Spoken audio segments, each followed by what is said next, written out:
G'day and welcome to the Detour. I'm your host, Dan Jones. Oh, no, I'm not. I'm your host, John. Dan Jones, who couldn't make it today. And I'd like to welcome my special guest, the voice of cycling, Phil Liggett, who needs no other introduction, and Vaughan McVilly, son of one of my great cycling rivals.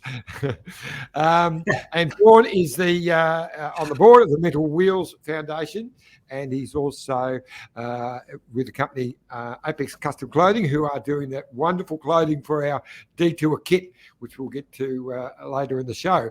But welcome on board, fellas. It's nice, how are you? As always. Good to see you, John. You're looking in your new promotion as host. You look absolutely fantastic. What could go wrong? Yeah. I'm not going to say I'm nervous, but well, I reckon I'm just far enough away to be out of trouble back here in the UK. Now, just say, adjust your camera a bit, Phil. This is off camera. There's been you're getting a bit technical, aren't you? Adjust my camera. He's just straight in. He's already producer. He's already got a Dan on us. Have you seen? Look, just shut your face, right? Okay, let's stop. Now, that was a very stage 19 last night. Or was it 18 last night? 18 last night, 19 tonight, I think. Yeah, that's it. No, it was 19. Stage. Was it? You're 19 last night, 20 tonight. Yeah, yep. That's right. Yeah. 2 days to go, John. 2 days left. Yeah, we're just about there. But it's been a fascinating bike race. I really couldn't see anything but it being a normal sprint finish yesterday. But hey, all hell broke loose right from the start when the green jersey, Fabio Jakobsen, was dropped on the big climb early on and never got back. So that put action aplenty. So what were your thoughts on that one, Phil? Well, it was as we predicted, if you remember, John. We said a big break would go and would stick, and it did just that. And well, Magnus Cort just having a dream ride at the moment. He owed a lot to Lawson Craddock in that breakaway because Lawson just destroyed himself, so he didn't have to. Magnus just had to wait until the last minute to win the sprint. I felt sorry for Oliveira because I'd like to have seen him win as well, but Magnus got it. But the big sadness of the day, well, for me, was the crash to Louis Meintjes, the South African rider, because that kid was having a great tour. You know, he's had a rough few years. He's always been a big prospect in the big grand tours. He's finished in the top 10 in the Tour de France, and he looked like he was going to make a big finish here, and he's out. 2 days to go. Really, really sad. Yeah, he just moved into the top 10. I think he ran second to both the Yateses in the white jersey in the Tour de France. He ran second to one Yates and then the next. That's right. He's a lovely climber, but he sort of got himself in a little bit of a mental situation, but he's come back, and that was to be his big moment tomorrow.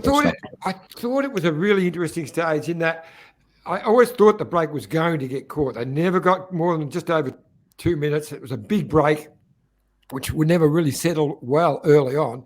Although once they split, it changed a bit. But the DSM boys, they did a power of work on the front because they wanted to close the gap because they felt that Danese could win, and he won the bunch gallop behind them. He probably could have gone close to winning that stage. So they put a lot of work in.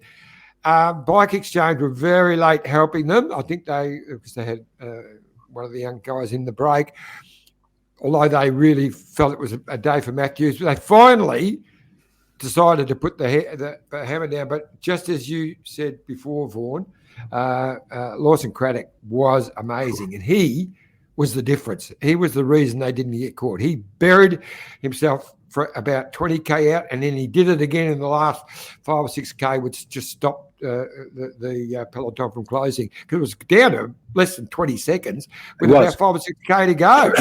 So it was a great finale. Yeah, it was amazing. It was an amazing race because you obviously I was watching the ticker, because before it went live, and I sent you that message, Iffy, going, what in hell's going on? Because Jakobsen was out the hoop. I'm like, has he crashed? Is he he's 4 minutes down, 5 minutes down, 6 minutes down? You dropped him. You wiped him out of the bike race, mate. I was like, look out. And I said, Maggie's going to get up tonight and he's going to be going for the green jersey. And because obviously I'd already saw that he was in the breakaway. But yeah, what an amazing stage for EF. And you could just see how hard they both celebrated for the win. If you watched that, even as Lawson came across the line, he was like both hands in the air because he just, you're right, like totally and utterly buried himself.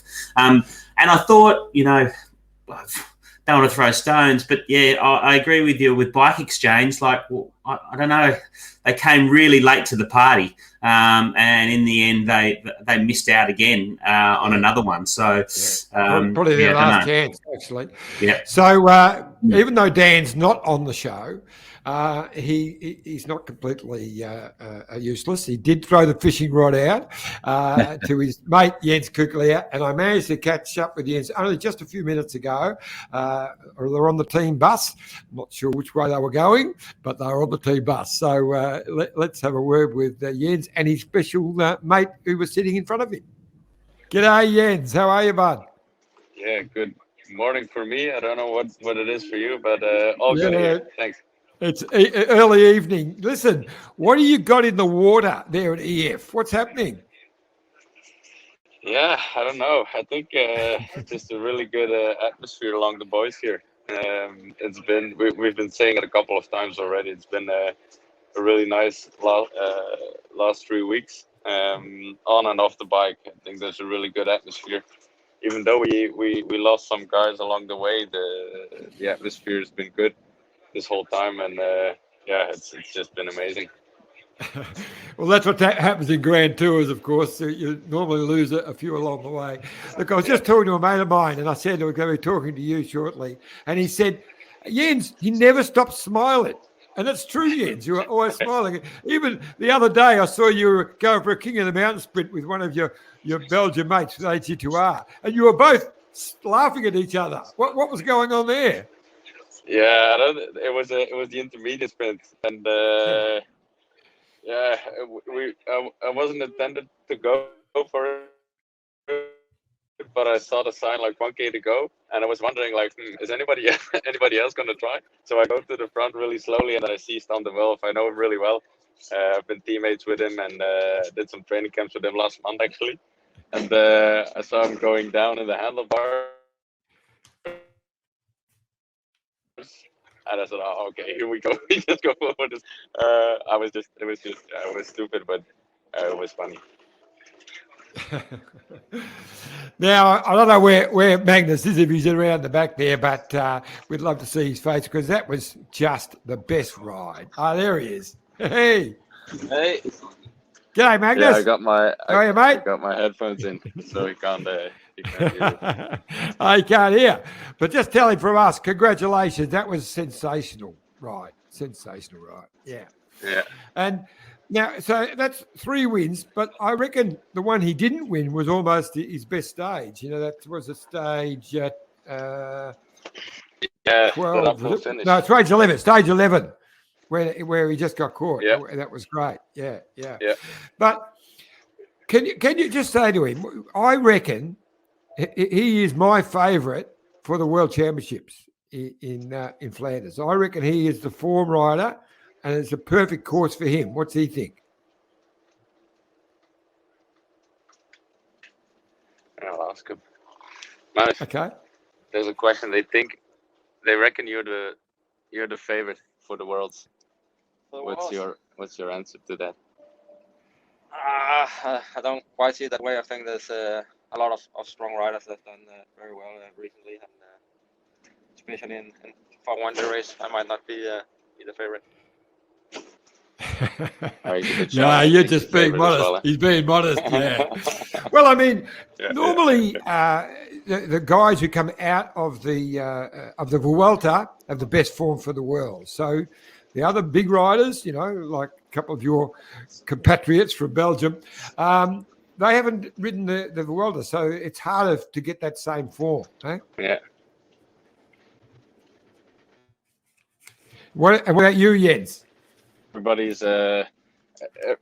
Everybody knows what he's doing on training, and I'm pretty sure that if you do the Vuelta or not, you can be at the start of the world at 100% of your form. But it is true that the Grand Tour gives you that little bit extra. You saw it at the Olympics as well. I think that all the guys who finished in the front, they were there. They were coming from the Tour as well. So yeah, we'll see. Now it was a great ride by Craddock, Lawson Craddock yesterday too. He was so strong and so pivotal to that win for Magnus. Yeah, it was amazing. Like everybody that was in the bunch, we almost couldn't believe that the group stayed up the road. We were going so hard in the bunch the whole day. And the gap was never, I think the biggest time gap they had yesterday was just a little bit over 2 minutes. But for such a long time, it was between 30 seconds and one and a half minute. And the speed was just so high the whole day. So it was unbelievable. And yeah, we heard everything through the radio, all the work that Lawson did throughout the whole day. So it was amazing to hear. And it was such a great day yesterday. Well, your DS, Juan Galate, he is a legend. I mean, I can remember when he was riding, I don't know how many, did he ride 12 Vueltas, I think he's ridden, 12 Vueltas, 8 Giros, 8 Tours de France. But he was never off the radio. He was saying, he was go for about 50 kilometres. Yeah, it was crazy. We said it as well, like, from 100 kilometers from the finish, it felt like it was like 10K to go because the gap wasn't that big anymore. And it felt like, okay, this is the final of the stage. But every time you looked down, it was like, it's still 80 Ks to go, 90 Ks to go. It was unbelievable. But the last month we actually had, I was fortunate to do my whole last month of racing together with Juanma. Started off great in San Sebastian. Then we also won a stage in Burgos, and then 3 stages here in the Vuelta. It's been an unbelievable month for us. So what about today's stage? It looks a pretty tough day for the second last day. There's no easy run into the finale tomorrow. So we're just looking at the map here. So category, it's all up and down for the first 60K, but no categorized climbs. And then you're straight into Cat 3, Cat 2, Cat 1, Cat 2, and then finish on Cat 2. So it's a tough day. Yeah, well, after yesterday, we decided we're not going to start anymore. I think our Vuelta is perfect way it is. So we're actually on the way to Madrid now. Everybody takes the flight, and it's been good. The bus has done a left-hand turn. I reckon that's a good idea. Yeah. No, but it's a tough day in the office. What's the weather like at the moment? Actually, really nice. I'm happy with that. I think if we would have done this stage in bad weather or in wet conditions, it would have been a really tough day. I think it's might actually be one of the hardest days of the Vuelta so far, especially for the GC riders. It depends a little bit how they race, but for sure it's gonna be a super tough day today. Yeah, I reckon it's a big race for that third spot on the podium because I think Roglic pretty well home and hose, and Mas looks pretty good for second. But that third between Lopez, Jack Haig, and Bernal, it's nothing much in it.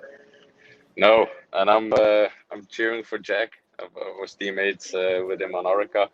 I always got along really well with him, so I'm cheering for him. I hope he does a good job. He was really unlucky with that crash in the Tour. I think the form he had then that he was up for a really good GC in the Tour. So I'm happy to see him here every day in the front again. And I would be so happy for him if he would make the podium. Well, look, it's been great to have you on board again. Thanks very much for yapping with us through the Vuelta, mate. And from all your Aussie fans, we wish you good luck. And I've been talking to the powers that be in Belgium. I've told them they need you in the Belgian team for the Worlds.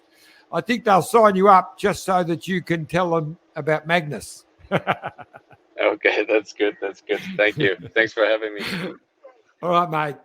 Ciao. Unreal. That was lovely. So the bus is turning left. It's gone. We're done. It sounds like the detour in France, mate. It's like, yeah, no, we're going home. That's it. Good name for a movie, actually. Yeah. Now, we're talking about bike riders. Dan Martin is retiring. So there he is. Riding with Israel, been a legend of the sport. Tell us a bit about him, because he comes from great lineage, of course, Phil. So, and you know him pretty well. Tell us a little bit about him. Well, he is Irish, of course, and he claims to be Irish, but he was brought up in the UK. And his dad, Neil, was a British road racing champion and a very nice guy and a very aggressive bike rider. And I've never seen a man more proud than when his son came to the top as a pro bike rider and followed in his footsteps. He's a very unassuming character. I went on safari with Dan in South Africa, funnily enough, just after he'd won the Tour of Lombardy a few years ago. And I was showing him the rhinos, a place called Pilanesberg in South Africa. And we went on, a group of us went, and he was obviously the quiet man of the trip. He was fascinated by the information I gave him on the birds and the animals in the lodge, but you'd never know this man was ever a great bike rider, because he wore these golf shorts with all the checkers on, and he just looked a total casual guy out for a bit of a safari, really, and he never rode a bike in his life. He was a really, really nice guy. It's been obviously a big call, I think, for him to suddenly announce retirement. He's made the decision, it seems, just about now. He's been churning it over. I've got a feeling he may have had some business offers made to him, or he's got some plans, and that's why he's called it quits now. He's mid-30s. It's a time, I suppose, to go, but he's made the brave decision to go when he's still racing extremely well. He's not going down just now. And to a Giro stage winner this year as well. So he's saying goodbye at the top, and that takes a brave man. I can't do it. Yeah. But, no, you should. You never will. Not until they nail me down. I'm afraid I can't do it.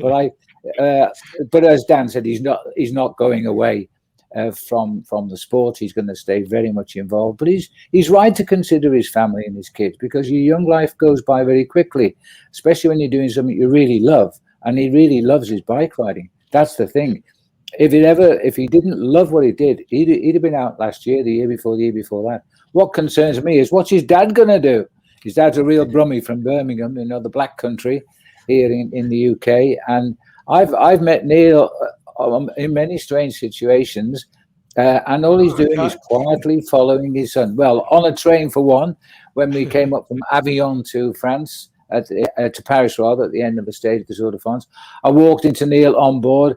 He had all the wine stacked under the cupboard in the train. He had the whole compartment of Neil Martin's fans, and Dan Martin's fans rather, and the stories flowed, because Neil was a really good bike rider, and never really told us about his son until all of a sudden Dan was winning the big races, which his dad never even got a shot at.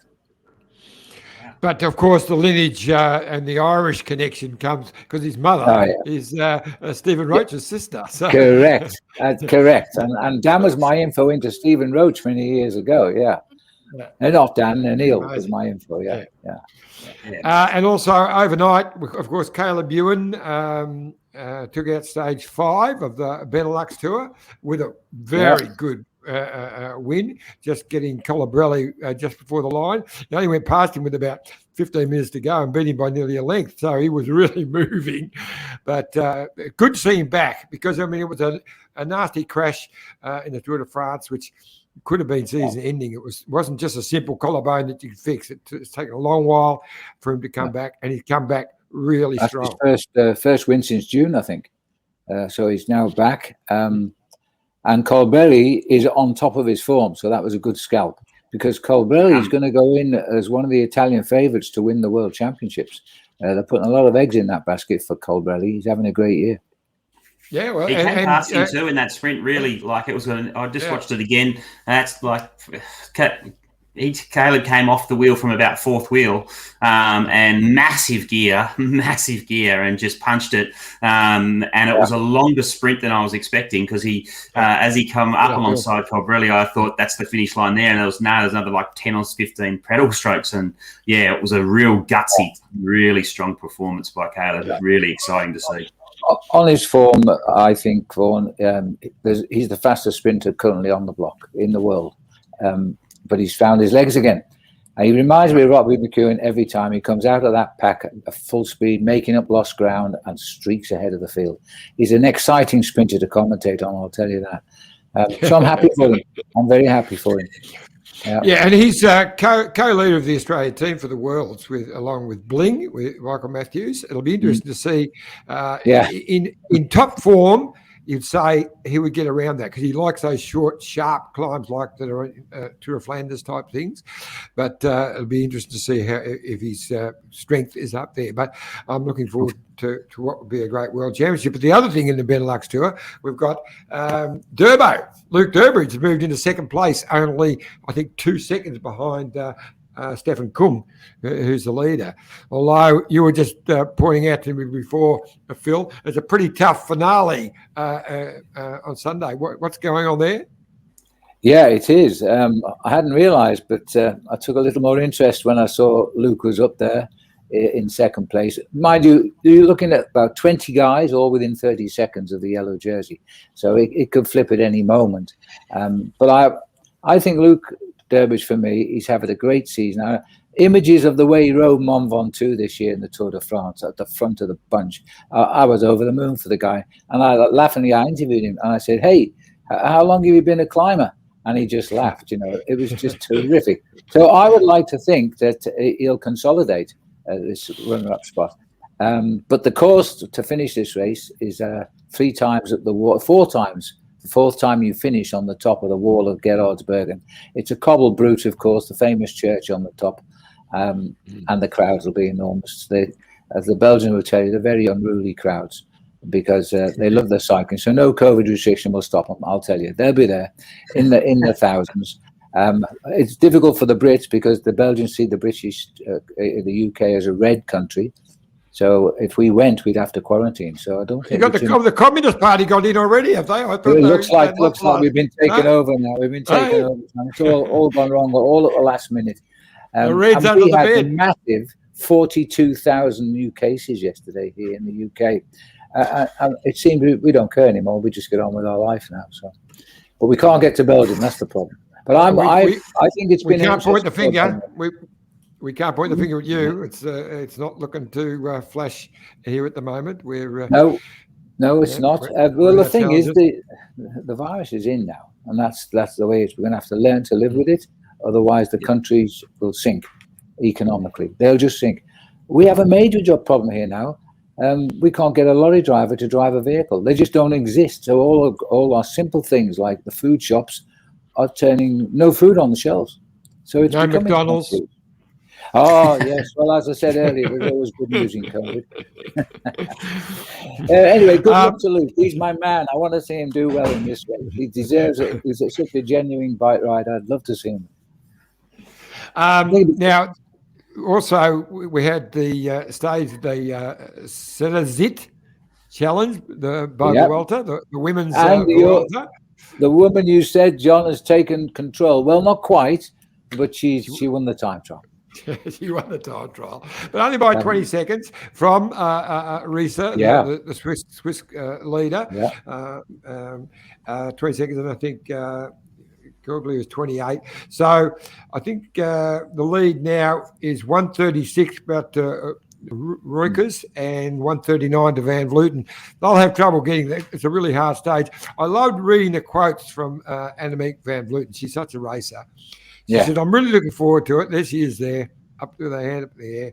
And she said, I'm looking for. I don't like defending. I like attacking. So she said, I'm more a one-day racer than a tour rider because that defending thing, I just don't like it. I just like to go there and attack, and I'm looking forward to getting there and attacking.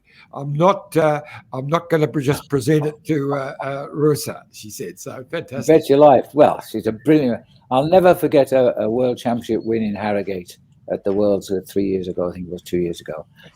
She broke away 100 kilometres out on her own and stormed to victory. And a terrible day. Oh, the rain. The moors never looked bleaker.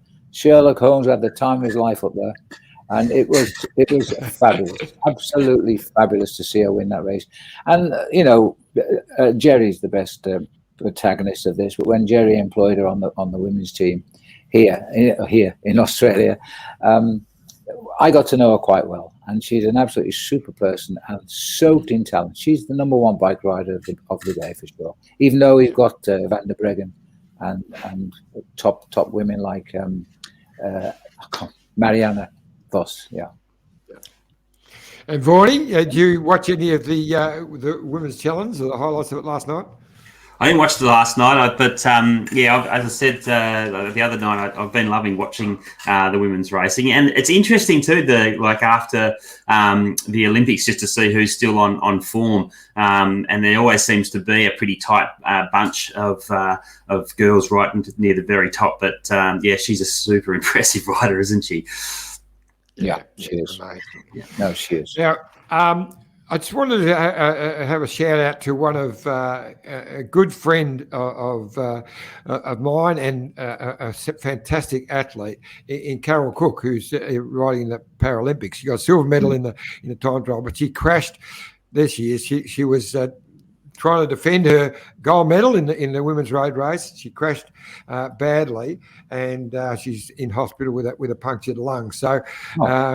Carol, I don't know if you've been watching the detour, but to all her family and all her many friends, good luck, Dale, and I hope you up and at them very soon. She's such a legend.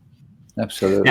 Big shout out too, because I have a great story. About 4 or 5 years ago, I was doing some stuff with the Institute of Sport when Brad McGee was running the show there and Benny Kirstens, and we did the old Sydney to Gong, and so we got a whole heap of his team riders, and of course Carol turned up on a 3-wheeler, and we did as a group. We rode down to the Gong, but anyone who's done the City to Gong, you get sort of halfway through there and you've got that big bombing descent that goes, down towards the water. And some of these young, I won't name them because they're pretty good bike riders now, but it was a few years ago. Some of these young guys were like, oh, we better be careful. How's she going to go downhill? What's she going to do downhill? I've never seen anything like it in my life. Like I still get goosebumps. I was riding alongside Brad McGee and she came past us. And then we looked at each other and was like, all right, it's game on here. And we tried to jump on the wheel. And because it's a 3-wheeler, it's obviously quite different from tipping in a road bike. She has to sort of fully, nearly like a super bike, hang her bum right off the side of the saddle and hold the inside wheel down. She went round this corner. I reckon she was doing about 85 k's an hour. And it was unbelievable. And all these young whippersnappers were just eyes wide open, jaw down. So massive shout out to you, Carol. Hope you're on the mend, love. She loves to stir people up, and she'll see some of the bike riders will say, "Oh, what's it like riding, like a tricycle type thing?" And she'll say, "Oh, you jump on, have a ride. They're so hard to ride. It's not just like jumping on and going. They go hard to steer." And I've watched a couple of the pros jump on the bike and fall off, and she just has a giggle. She's great. So we're going to... Actually, can I another quick story? Can I tell you another quick story? Just because Jens Keukeleire was on, I've got a cracking story about, I think it was 2015 Paris-Roubaix. I was holding a Paris-Roubaix night, as I do most years. Huge table of corporates and stuff and beers and food and having a good time. And we're going to cross live to Matty Wilson, who was the DS in the team car. And I can't even remember who would have been up that year, who was their pick. But... Anyway, whoever it was had a puncture with about 20 Ks to go, and so it was race over. So at about 15 Ks to go, phone rings. It's Matty Wilson. I plug it into the PA. And I'm like, hey, Matty. He's like, hey, mate. Fucking, oh, excuse me. He's like swearing and stuff, carrying on. He's like, yeah, race is over for us, so we're just going to sort of follow it in and blah, blah, blah. And I was like, oh, Kooks is actually sitting in that front group. And he's like, what? I'm like, Kooks is sitting in that front group of 5 or 6. And so next thing, he threw his phone down but didn't hang up. And so we got to listen to Matty Wilson in the team car drive all the way to the finish. I think he came 6th that year in Paris-Roubaix, Jens Keukeleire. Yeah. And Matty Wilson dropped more swear words than I've ever heard in my entire life, trying to obviously get through in the car. And I've got people who still come up to me to this very day. In fact, only about 4 weeks ago, this guy came up and goes, I was at that dinner where we had the guy on the phone and so, yeah, huge shout out. Yeah. And poor, because obviously Matty Wilson didn't even know what was going on. He was like, yeah, no, we're out. We've got no riders left. I'm like, no, there's one left, mate. He's still up there. So, yeah, he's a classy rider. Okay, we're going to throw to a break. It's drink break time, and a little word from our great sponsors at Bike Exchange, and of course our partners in the Amy Gillett Foundation. So we'll throw to that. And when we come back, we'll announce the winner of the Apex Custom Clothing Competition. Woo! Woo! Look at this bike. You think it's just a bike, right? But it's not. It's a bike. 374 people are looking at. This guy, this girl, them, all looking at it. People from here, there, and wherever this is. People that are looking for a bike. Or just a piece of it. Amateurs, semi-amateurs, and pro-amateurs. This guy wants this bike, but with this crank and these bars. This could be the perfect match. But not this one. This girl has a bike to sell, and thousands of people might purchase it. Eyes on Bikes help grow small businesses. His, hers, yours, and the latest data and insights help those businesses keep moving. We are the world's #1 bike marketplace, with over 500,000 products and 900 brands, where buyers and sellers are brought together in a place where a bike is never just a bike. Bike Exchange, where the world buys, sells, learns, and rides. Life is like a two-way street. It's about consideration and mutual respect. Roads are much the same. However you get around, walk, ride or drive, if we share our roads, we can all be safer. The Amy Gillett Foundation is Australia's peak cycling safety charity. Our mission is for safe cycling in Australia. Our vision is for 0 cyclist deaths. Over the last year, we've seen an enormous increase in people taking up cycling, whether it be for recreation, with the family, commuting, or even to start your own cycling career. We need to do more to make it safer for every cyclist. 20 cyclists every day are hospitalised, and 1 cyclist is killed every 10 days on Australian roads. So, the next time you jump on your bike or hop in your car, remember to practice the 4 C's. Be courteous, calm, considerate, and conscientious. Every cyclist's death is preventable, and we all deserve to get home safely. Please donate to help the Amy Gillett Foundation make the roads safer for you and for me. What a voice. Voice. Okay. What a voice. Okay, so now it's time. We've, as we know, we've had a competition running. We've got people to go to the website and put the 3 favourite jerseys up, and then finally, well, actually, the foundation, Amy Gillett Foundation, picked the 3 jerseys and a vote on it. It's come out now. I think Katie is about the waiting room. Casket, pull over and call him. We're going to get him involved. So there, go ahead. But so I think we'll whack it up here now. So the winning, we might show the 3 favourites, and then there was one of them. I love that one. Stop, please. don't get crabby. And that's the sensational one with all the, what did Dan call it, the yellow camouflage outfit. And this one was my favourite. And the final winning jersey of Kate. I was wanting to get Katie to announce it, but she hasn't jumped on. I can look at my phone. Where is she? Big ringing the bell, and the winner is. Hey! All right. There you go. Detour team short sleeve jersey, bib shorts. Now, I'll look, and there's all the gear. You can get the full kit. You can get caps. You can get gloves. You can get long sleeve jerseys, rain jackets. What they call gillet. I've always wondered what they call it. A gillet. Gilet. Really? Yes. Yeah, whatever. But in this particular case, it should be called a gillet, shouldn't it? Really? In the Amy Gillett, yes, okay. Yeah. But Hey, Katie, you just missed the winner, Katie. well, we were going to get you to announce the winner, but we went and did it without you. But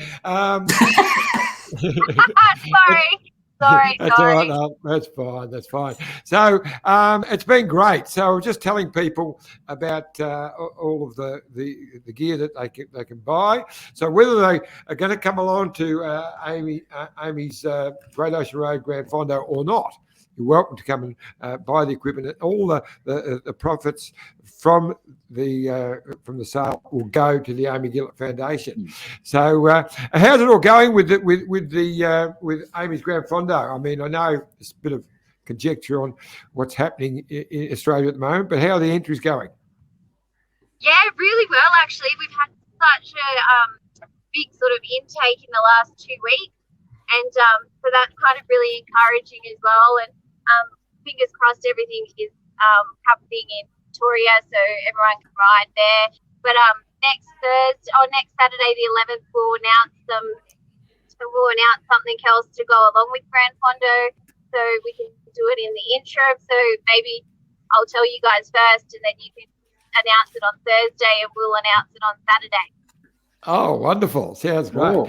So we're just talking about. So I've got about 8 mates of mine, the detour degenerates that we ride on Tuesdays and Thursdays, and sometimes on Saturdays. It'd be a big challenge for us, but we're going to do the 130k. So there's 2 rides at 130k's. There's the age classifications, which is really a race because that's to qualify for the World Championships. But then there's a recreational ride. It's a wonderful circuit right around the back through forest, up through the hills, and then down the Great Ocean Road. There's a 45-kilometre gravel Grand Fondo. Where does that actually go? Do you know? Put you on the spot, Katie. You've got me stumped now. I can't actually give the specifics for the gravel because the gravel's sort of out of my little niche area. But I can send you all the specifics. Send it to me, and we'll talk about it tomorrow. But there's also they call the media Apollo Bay to Lawn, the 45 kilometres. That would be a wonderful ride, just from Apollo Bay right down the Great Ocean Road to Lawn. Just a sensational ride. That'd be a lot of fun. And then there's a 14-kilometre family ride at Lawn as well. So we've got quite a few. So you can buy your detour if you enter. Buy your detour kit. That will entitle you for breakfast with the detour mob, and we've got a special group doing the 130k because we're going to have our own Derny rider in front on the e-bike, Dan Jones, and he's the perfect size to give us a good windbreak, so we'll be able to get tuck in right behind him.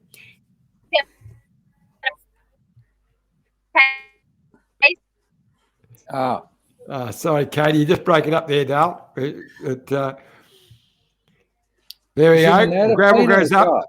The back behind Lawn. Thanks, Chris. Chris Peters has just told us the gravel goes up behind Lawn. I sort of guessed that it was either that or along the beach into the water. So I don't know if you're going to go there.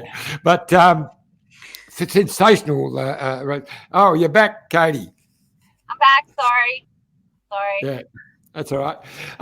So we've got a large group, and anyone who wants to enter to jump onto Amy's website, which the address is about to pop up on the screen. I'm a bit of an expert at this. I just go tap, tap, tap, and there's the email address that comes up. Going well. It's going well so far. But there we go. Oh, that's the other one. That's my email address, which is good. My producer is having fun with me, but that's okay. That's okay. But you enter, and then you just once you buy any of the detour outfit that gets you into the detour group, and you join us for breakfast. So we're going to have the breakfast, and we can word up our pacer, Dan Jones. It's going to be something sensational. Yeah. What do you say, Vaughan? I just want to do a quick shout out to my team because they worked pretty much well right across the weekend to get the store up and running. So we have like the stores all live and ready to go, so you can order stuff online. All the proceeds go to the Amy Gillett Foundation.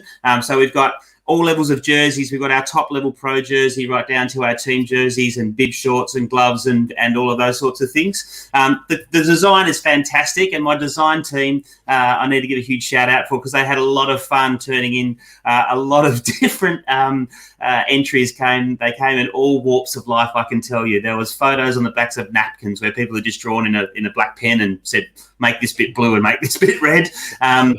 So it's been a fantastic fun time for us as well. So we're really looking forward to encourage people to jump online and buy some of the kit. I'm looking forward to seeing it in the flesh. It's going to be a fantastic time. The kit's going to look amazing, though. You'll be able to stand out, and like everyone will know who you are. Those yellow nicks are bright, that's for sure. And that's exactly what we wanted. I think we'll stand out anyway, Katie, but for all the wrong reasons. But that's another story. Well, I don't think we'll be going past too many people. There'll be a lot of people going past us. Along with Dan on the front on the e-bike, driving. We could keep it going a bit, but I'm looking forward to it. So it's Sunday, 24th of October. So anyone who wants to join us, would love you to be a part of the detour mob on Amy's Great Ocean Road Grand Fondo. Sensational day. Katie, thanks heaps. I know that you're. I'm going to jump online. I'm jumping online and buying a set. So is my husband. He said he's to get a set, so we'll all be representing. Yeah, no, sensational. Yeah, looking forward to it. So all my mob will be jumping on next week as well, and it's going to be great.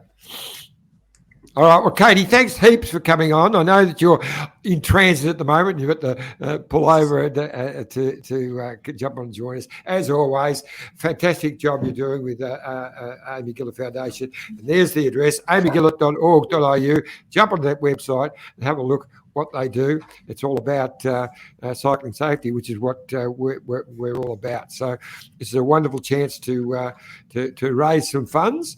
I've been talking with Dan. We've got a couple of other ideas we've been working on, so we'll be getting into your ear the next couple of days, Katie. All great. Good. Thanks for having me, guys. I appreciate it. And thanks heaps. Mine's looking awesome. Vaughn? Thanks, Katie. That's so much fun. Yeah, we might have to make one or two of those little crab versions. I just love that crab version. Yeah, it's beautiful. Yeah. All right, it is good. It's a ripper, isn't it? That's fantastic. Iffy on the front. You can't beat it. All right, thanks, guys. I'll speak to you later. Okay, see ya. Bye.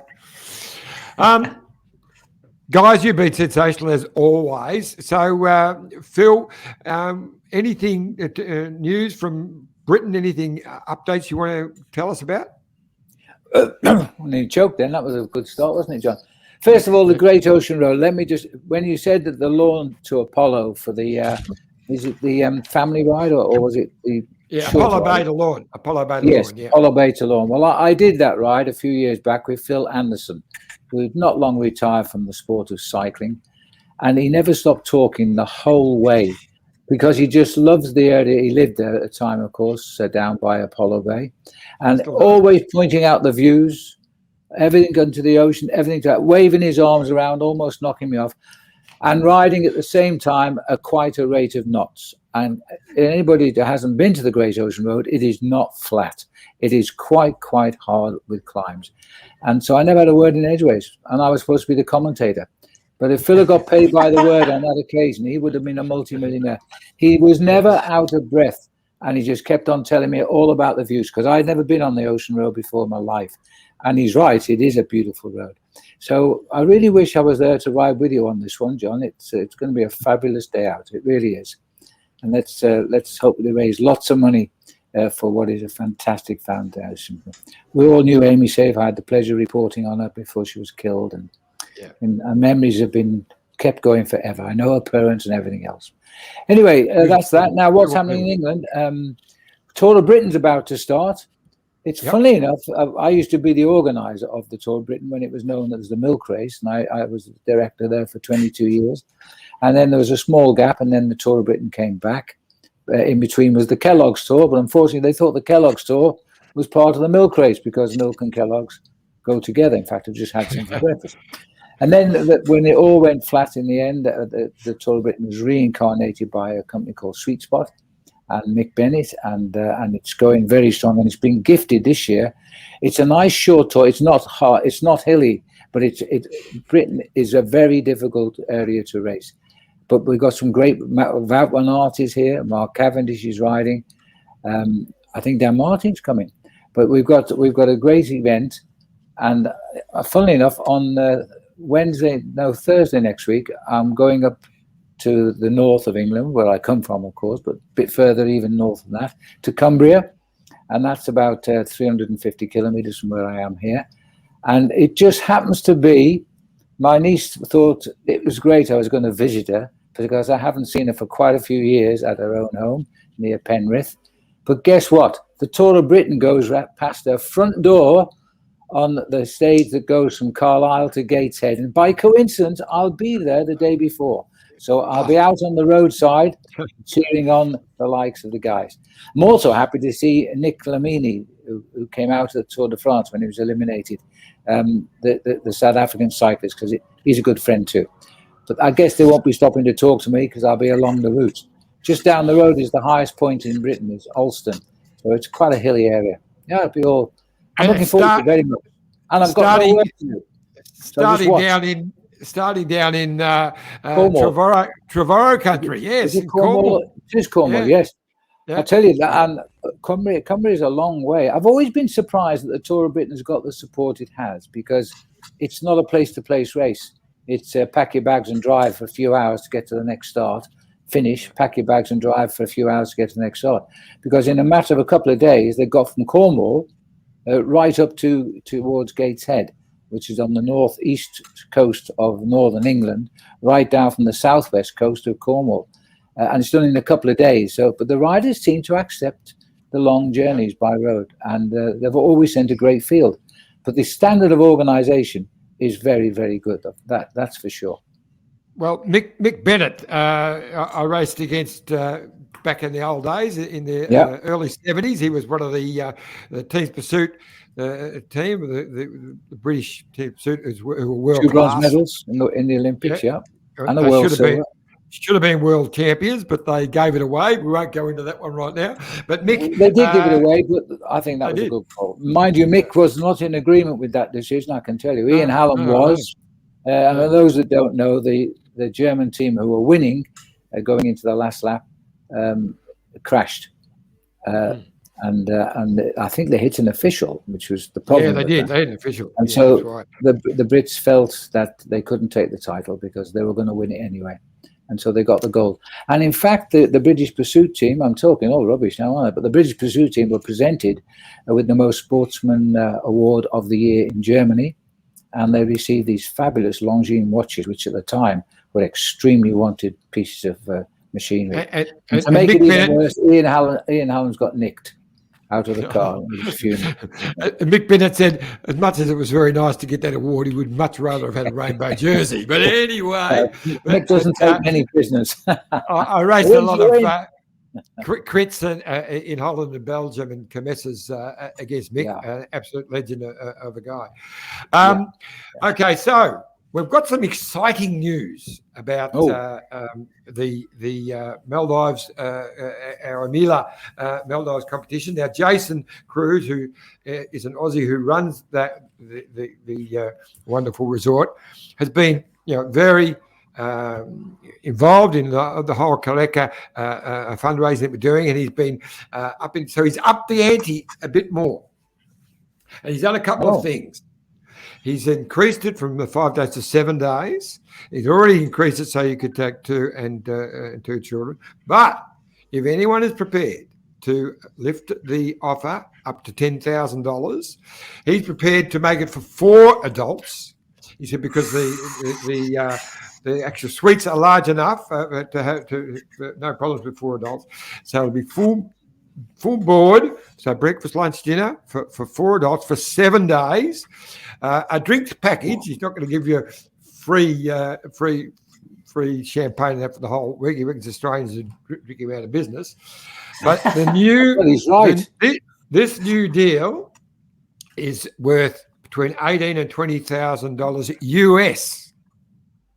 So that's about $27,000. So if someone's prepared, so at the moment it's going to be 7 days, but if you're prepared to go up to $10,000, which I reckon someone would be crazy not to. 2 families can go, 4 adults, and I've been told to adjust my script because the other one had, they were a bit. What was the wrong word in there? They reeking. So here we go. Go, mate. Located just a 30-minute seaplane flight from Malé, Amila Maldives Resort and Residences sits over crystalline waters of Bali Atoll, UNESCO World Biosphere Reserve. It's one of the largest islands in the Maldives. Amila has ample space for some of the largest luxury overwater beach pool villas and residences. With leafy cycle tracks and secret beaches, Amila is sure to exceed your expectations. There you go. That's fabulous. That's absolutely fabulous, Sean. Jason actually wrote to Trish and I last week. I didn't know about this till just now, but he said that there are other plans afoot. He's really taken this conservation to heart, and we're so happy. Very nice guy, and whoever affords to buy this, which is a giveaway price. I know it's a lot of money, but it's a giveaway price nonetheless for what you receive.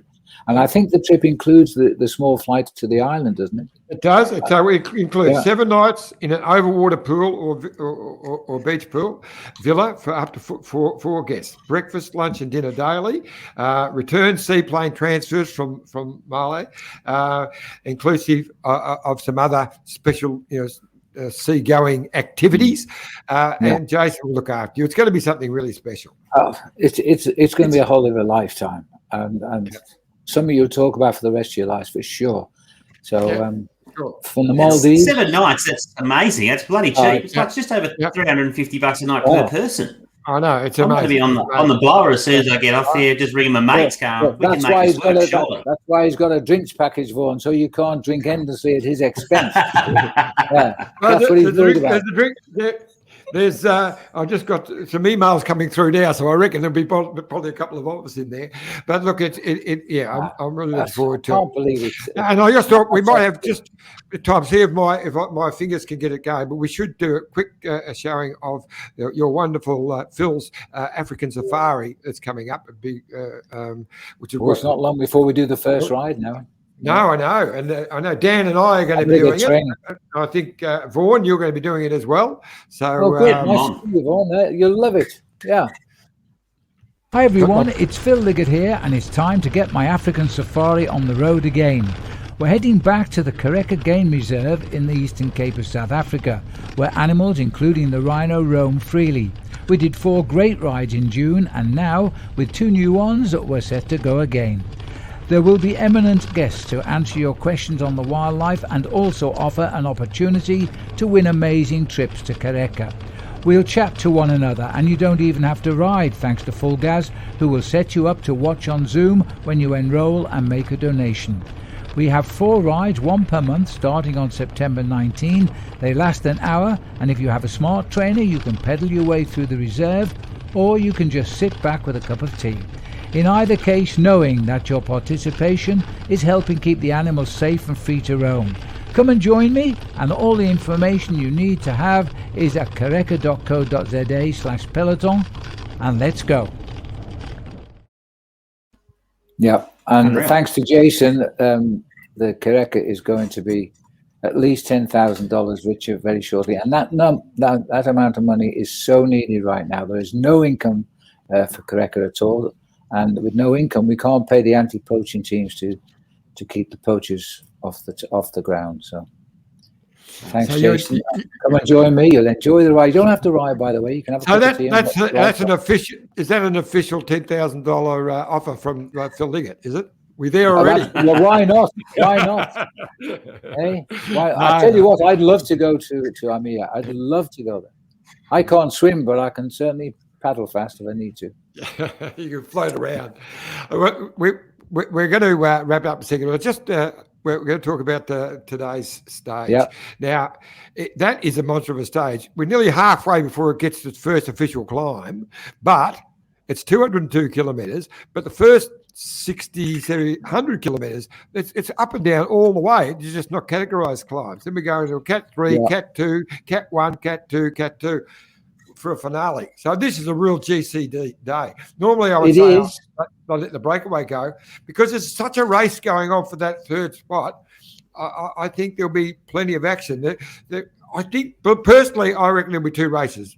A break will go and we'll probably take the stage.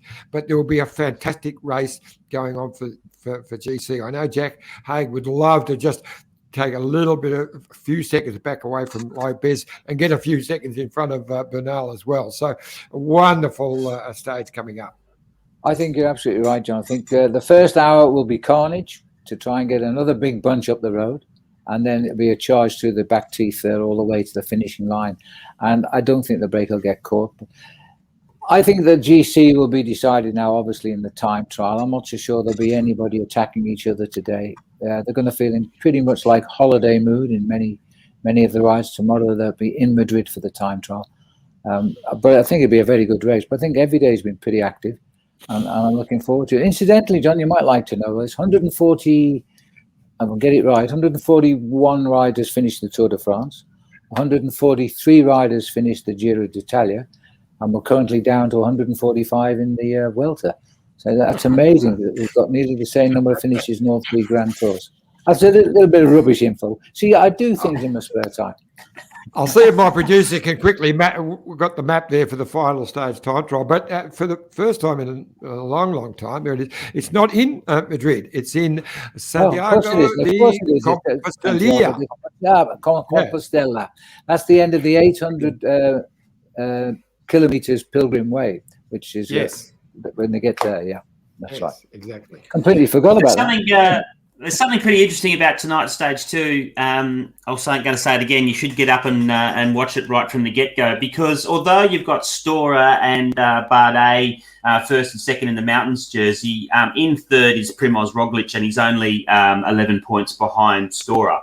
So Stora and or Bardet need to get in the break and go and get a few more points because if it does all come back together and they don't let enough people go away in the break and it's not well managed, you could see Primoz jump over and all of a sudden take the mountains jersey. So I'm expecting DSM to be working really hard to get either Stora and Bardet in that early break to sop up those points on that Cat 3, Cat 2 and Cat 1, which are the first three climbs in the race. But yeah, you're right if you're about that start too because it's bumpy and scary really. Like it could be an absolute really high speed because start to the stage because typically what you see in these stages is, or what I seem to notice is that you find that someone like the tour leaders they're making sure that the right breakaway goes, and if one person gets in that breakaway that's not the right person, suddenly the bunch is like bringing the speed up and get it all back together and then another bunch goes. So I'm going to be interested to see that first hour. Yep, no, I think you're spot on. I think Bardet and Stora will be both in the break. I don't really think Roglic is that interested in it, but if they don't get in the break, you might take it by accident almost. But so who's your pick, Phil, for the stage? Oh gosh, another breakaway, Cort Nielsen. No, because No, because Keukeleire said that they're not going to take part today. Yeah. I think I they'll be can't with that finish. I can't think of Bling. But I'd like to see Bike Exchange win a stage. I must say, but I don't think Yates. I don't know. It's a tough one to call today. It's a free for all, and a lot of teams still to win something out of this race as usual. And I haven't checked today, but I think there's only about 5 teams left in the race with all 8 riders too. So, and I've got nothing out of it yet. So we'll see. I agree with the break, but what about you, Vaughnie? Who do you think?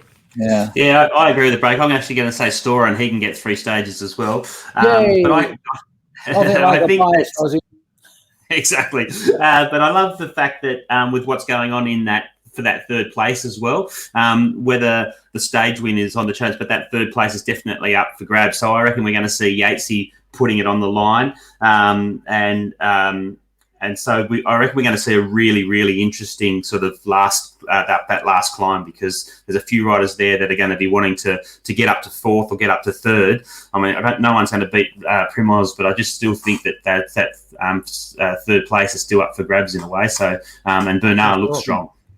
For sure. Late decision. I'll go for Oliveira after he got beat yesterday. I think he was disappointed. Yeah. No. He was very disappointed. I'm looking forward to it. I've got a feel it'll be someone of the break. It could be someone like Storer or Bardet. They'll be right up there in the mix. I'll go for Storer. Yep. Stage number 3. 2 for Storer, 1 for Oliveira. We'll all be wrong. Never mind. All right. Look, thanks heaps. I'd just like to do a quick little shout out to Peter Bartels, who's been one of our legends in cycling. He was Australian cycling president, boss of the Sports Commission when he was boss of Foster's and Meyer, always organising a lot of funding. His lovely wife Marilyn passed away just this week after very short illness. One of the most beautiful ladies in the sport of cycling. So just condolences to the Bartels family. We're thinking of you. Absolutely. So tonight, great stage. Thanks for heaps for coming on. Don't forget, and I'm supposed to start with this, youtube.com/the Detour podcast. We love you to be a part of it. I'm always going crook at Dan for not mentioning this at the start. So he'll get stuck into me tomorrow. But it's been sensational. Our numbers, viewers have been up quite a bit since you, Phil, and Vaughan have been on the show. So that's not funny. But I tell you what, I think we've moved away from doing the Vuelta podcast. I think we've become just about everything now. And I think the variation in the show's been pretty good. I've enjoyed it, Apex Custom Oz, APEXCUSTOMAUS.com. Jump onto that website. There's all the new gear there. We'd love to get decked out in the Detour clothing. It's going to look fantastic. Look forward to seeing you down at the Amy Gillett. There, Trish in the background. Go, Trish. And she's come to take me away. Goodbye, all. Goodbye.